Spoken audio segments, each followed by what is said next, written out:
Hello again, everybody. It's Trags, episode 242 of Patriots Beat on the CLNS Media Network. You can find us at www.clnsmedia.com.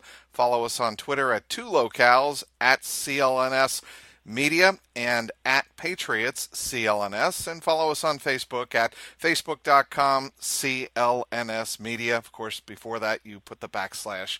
You know the deal.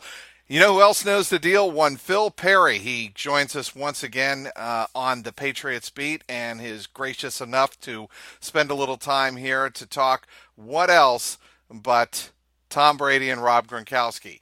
And I want to get your read, Phil. We'll get right to it. The report breaking here on Wednesday night is that Tom Brady indeed will return in 2018, but he'd like to revisit his contract, which has 2 years and $28 million left on it. What do you think? So I have a couple of thoughts. I would say this. The fact that Brady is expected to come back in 2018 isn't all that different from anything that Adam Schefter reported on Wednesday or that Tommy Curran has been reporting for really over a month now. That has always been the assumption, that has always been the likelihood, is that he would be back. But I would say this, the fact that there is any uncertainty at all coming from the team side, which is what Schefter's report indicated Wednesday, that there's any uncertainty from Brady's side, even if it's just 2% Trags, that is news. And the fact that he spoke and looked directly into a camera for Tom versus Time, a production that he had full editorial control over, and he sat on the couch and he said, I have to figure out where my convictions lie. I have to figure out, as I'm getting all my injuries worked on here, why am I doing this, and who am I doing this for? This has been an off season unlike any other for Tom Brady and for the Patriots. Things are not great in terms of the relationship between the coach and the quarterback. That's something that Tom Curran has said for a long time now, and it is sort of at the root of this whole issue. And so all of that is news. So I wouldn't dismiss Tom's reports for sure, or Schefter's reports. Those are two of the most plugged-in guys when it comes to the New England Patriots on both sides, whether Absolutely. It's Brady or the teams. I put their track record up against anybody's. And so I don't think those should be dismissed. And so while I understand Rappaport's report and I believe it, and it's not all that different from what Schefter said. He was quoting people saying, I'm pretty sure he's going to come back, but we don't know for sure. And he hasn't said anything for sure. And I can even tell you this. I reached out to somebody in Brady's camp tonight, Trags, and, it would be very easy for somebody to come out publicly on the record and say the Schefter report and what Tom Curran has been saying for a little while here now, it's laughable. I'm going to be back. I was just in Qatar. Like, everybody take a deep breath. All is good. But they haven't done that yet. So there is something there. So I would be careful not to just dismiss everything because Ian Rappaport said that he'll be back in 2018. Okay, here's how I come back at that. Fans want to know, is there anything that we should be reading into these stories? And it's really hard to say, I think, with any definitive, purpose that Tom Brady is not coming back. And I think fans get very confused, no? Again, I think fans want answers. And so this is what I would tell them. Because, again, I don't think Schefter was saying that Brady's not coming back. And I know Tom has not been saying that. Tom was on EEI, I heard, on Tuesday, and said, listen, he hasn't been able to pin down 100%, yes, he's coming back, which if, for Rappaport to be able to do that and be confident in that, that's great. But Tom put the percentage odds on Brady not coming back at 2%. So, again, I don't want people to get confused. The story, in my opinion, isn't whether he's coming back or not. The story is that there is uncertainty there that wasn't there before, and there is a back and forth, Trags, in the media that is totally out of character for this team, going back to Tom's report earlier in the fall where he said that this had sort of an end of the party type of feel to it through the Seth Wickersham report, everything that happened with Josh McDaniels, post-Super Bowl, what are players thinking about Bill Belichick? This has been an end of last season into an off-season unlike any other. And so I would say to fans, number one, expect the quarterback to be back. Yes. Number two, I wouldn't make a whole lot of plans in terms of 2019 and 2020 if you're planning on buying a game ticket and assuming you're going to see Tom Brady there. Like, I think that would be premature to say that. But I would also say number three is that there's stuff, like, again, for Tom and Schefter to be reporting what they're reporting, there could very well be other things that they're trying to ferret out, as Tom would say it, like that they're hearing that they don't feel comfortable reporting yet. Like this isn't by mistake that you hear what Seth Wickersham had to say during the season and what we're hearing this offseason. This is not made up out of thin air. Okay, let me ask you this, point blank. What is the difference in their situations between Tom Brady and Rob Gronkowski? I think Rob Gronkowski's is about money. I think I would tend to agree with that. Right to be wanting a new deal because he's set to be paid not as the top tight end in the league, not as the second paid tight end in the league, but he's worked his way down the list because he's working off of a deal that is 6 years old at this point.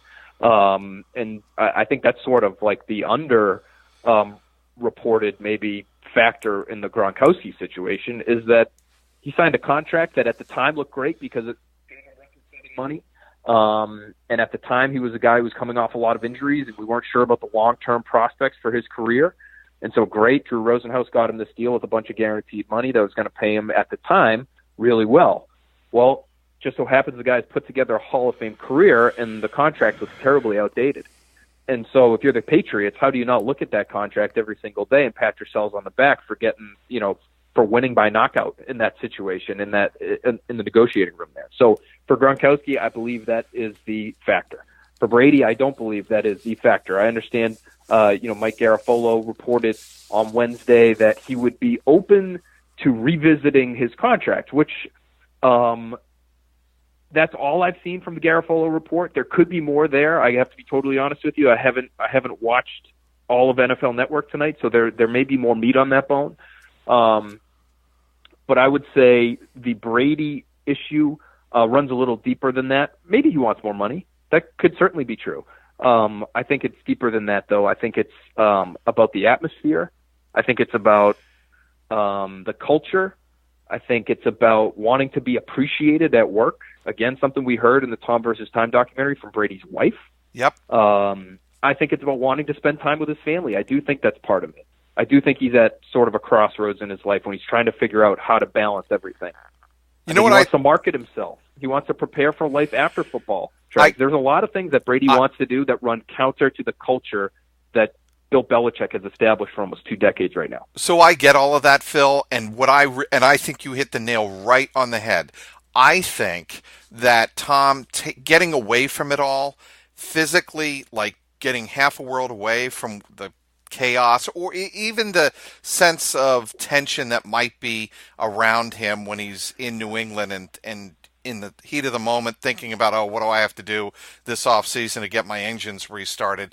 He wants to reset with his family because he hasn't, I'm sure you've talked to Tom, you get a sense that he would have liked to have probably spent a little more time with his family now that he's into his 40s. And this is his way of doing that. And if that means not going to, off-season voluntary workouts, wink, wink, but off-season voluntary workouts, then that's what it means. Yeah, and I think that's a difference, right? That's we know he's missed off-season workouts in the past, but you said wink, wink. Gerard Mayo put it in air quotes, optional. Right. These workouts are quote unquote air quotes optional because here in New England, as is the case in many NFL cities, you're expected to be here, and it is an important time. The coaches believe, and the players will tell you they believe. It's important for camaraderie. It's important for establishing that culture and that mindset for the upcoming season. This is the first week back to school, and the way Mayo put it on our podcast was, if Brady and Gronkowski aren't back by next week, then we really have a situation. And his reasoning was this: phase one of the organized team activities are primarily weight training and conditioning. And when you look at Brady and you look at his training methods, he's not going to be doing a whole lot with the rest of the team in the weight room this time of year. Maybe the same is true for Rob Gronkowski. Honestly, I don't know what his ratio is of band work to weights at this point, but we've been led to believe that it's a lot more the former than the latter. And so for those guys not to show up for this stuff, sure, okay. Maybe it's a statement, maybe it isn't. If they're gone for more significant time moving forward, even if the workouts are optional, that's an issue, according to Mayo. And somebody who knows Bill Belichick very well, who's obviously been in the program for a long time. So I think that would start to cross over into not being nuclear from their perspective, Brady and Gronkowski's, but the statement gets much louder if they continue to stay away. Speaking with Phil Perry of NBCSportsBoston.com, an excellent, outstanding reporter and columnist covering the New England Patriots, along with Tom E. Curran for NBC Sports Boston. Hey, everybody, I want to tell you about a new wellness brand for men. It's called forhims.com. It's a one-stop shop for hair loss, skincare, and sexual wellness for men. Thanks to science, baldness now can be optional. Hims connects you with real doctors and medical-grade solutions to treat hair loss. Well-known generic equivalents to name-brand prescriptions to help keep your hair are available. No waiting room, no awkward doctor visits. Save hours by going to forhims.com. My listeners get a trial month of Hims for just $5 today, right now, while supplies last. See the website for full details. This would cost hundreds if you went to the doctor or even a pharmacy. Go to forhims.com/trags, Trags. That's forhims.com/trags, forhims.com/trags. Speaking again with Phil Perry of NBC Sports Boston. All right, Phil, I know you've been doing a lot of draft work, and your breakdowns have been terrific. I've been particularly interested in... Thank you. Yeah, absolutely. You've earned it. Nobody does a better job, Phil, than you do of breaking down potential ways the Patriots could go. And I think, obviously, people want to know, could they, first of all, move up in the draft next week and take a quarterback? So... it all depends on how they see this class, and I've been trying to figure out exactly how they rank this class and how they rank some of the players in this class. And I would say this: if they want to trade up, they have to be in love with the guy. And everything that I have heard, I would say 90% of what I've heard, going back to the combine till now, talking to people around the league, is that this has been a pretty overrated quarterback class. Now, that's looking at the class as a whole, because I think a lot of the people that I've spoken to, they look at somebody like Josh Allen, who is now projected by many to be the number one overall pick, and they say, that is crazy. Yeah. It shouldn't happen. It could, but it shouldn't. And it's an indication of exactly where this class is. People trying to make something out of not nothing. I don't want to say Josh Allen's nothing. I don't want to say somebody like Lamar Jackson is nothing, because these are both very intriguing prospects in their own right. But I think overrated is the commonly used phrase. I will say this: from the people I've spoken to, really sharp when it comes to quarterback play, and specifically this quarterback class. People that have done a lot of work on this class. Mm-hmm.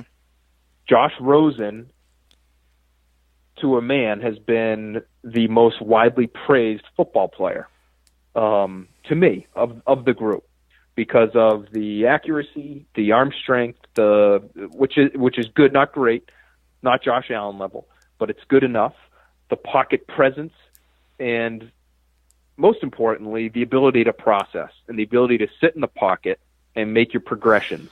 and make the right reads and understand what you're looking at both before the snap and after. And from what I've heard, there's really nobody better. And he's great on the whiteboard. He's great. If you want to talk football, you want to talk scheme. He's a little abrasive. I've heard that too. And I heard that he was very willing to take coaches, NFL coaches, to task at the NFL Combine. When they ask him questions, he fires right back at them and asks them a question back, and not gently. So that's something that you're going to have to factor in if you draft this guy, and if the Patriots draft him, they're going to have to try to manage that personality a little bit.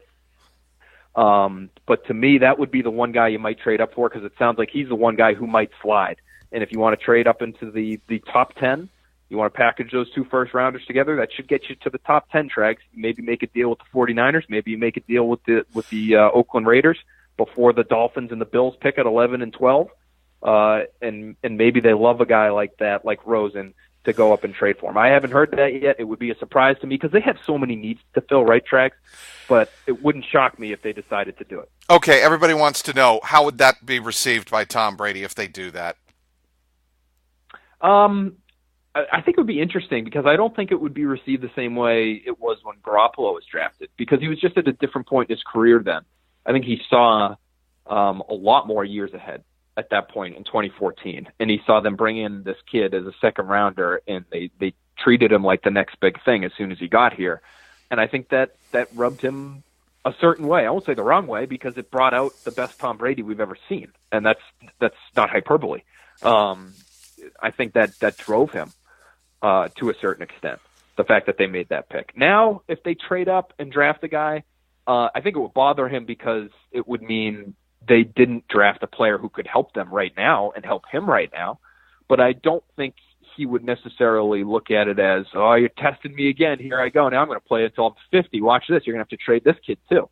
Because in all likelihood, even somebody like Rosen, even though he's the most NFL ready, he probably needs a year or two before he's really fully ready to go. And so I think Brady would look at it and say, well, we wasted a pick, but whatever, I'm going to be here for a couple more years anyway, and then he's going to take over. It's fine. I don't think he would look at it like almost the insult that it was in terms of the timeline of his career that it was when Garoppolo was drafted. I know we've got to wrap it up here, Phil. Tom Brady, Bill Belichick, and Rob Gronkowski all back with the Patriots in 2018, correct? I believe so. I really do. I think the only option we haven't explored as far as that trio goes right now is the trading Rob Gronkowski option, and I don't see that as all that likely right now. A, because of his importance to the team, but B, because if he truly is, thinking about his long-term career and his long-term prospects playing in the NFL, I don't know how much a team would be willing to give up for that guy unless they got private guarantees that no, he wants to play for 5 more years.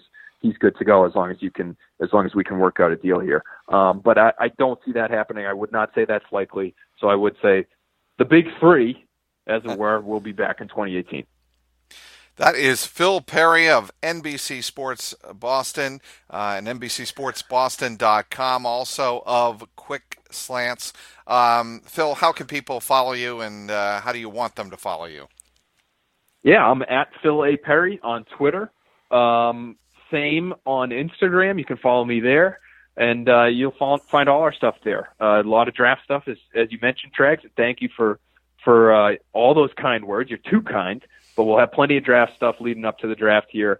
And I think people are starting to get excited. It's an interesting place to cover the draft, Trags, as you know, because not a whole lot of football coverage in this area outside of those BC-obsessed football fans. But I think people really do start to get into the draft a couple weeks out here. So we'll have plenty of stuff for everybody to check on when it comes to the draft. I'm definitely looking forward to it, Phil. I will see you down in Foxborough on April 26th. I want to thank everybody for downloading today's Patriots Beat. I want to once again thank our terrific guest, Phil Perry from NBC Sports Boston. You can follow him on Twitter, as he mentioned, at Phil A. Perry. You can also give us a follow at Patriots CLNS and at CLNS Media. Of course, give my own personal account a follow at Trags. Today's sponsor, forhims.com. For Patriots content manager Mike Alonji, CLNS Media executive producer Larry H. Russell, and the founder of the network, Nick Gelso. Thanks to everyone who tuned in. This is Mike Petralia, and this is the Patriots Beat podcast, powered by CLNS Media. What's going on, Past Nation? This is Marvin Zahn of the CLNS Media Network, and I'm here to tell you right now to check out the CLNS Media New England Patriots postgame show hosted by myself and my co-host, Mr. Mike Nice. And live on CLNS Radio immediately after every single Pats game. Call in at 929-477-2386 toll-free to get your voice heard and contribute to the host breakdown and analysis of the latest Patriots contest. We also got the stars and sorries of the day, Twitter posts for the plays of the game, and everything else that is going on with the 5-time Super Bowl champions. Subscribe to CLNS Media New England Patriots postgame show on iTunes and Stitcher, and the best way, download the free CLNS Media Network mobile app for on-demand listening anytime, any place, anywhere.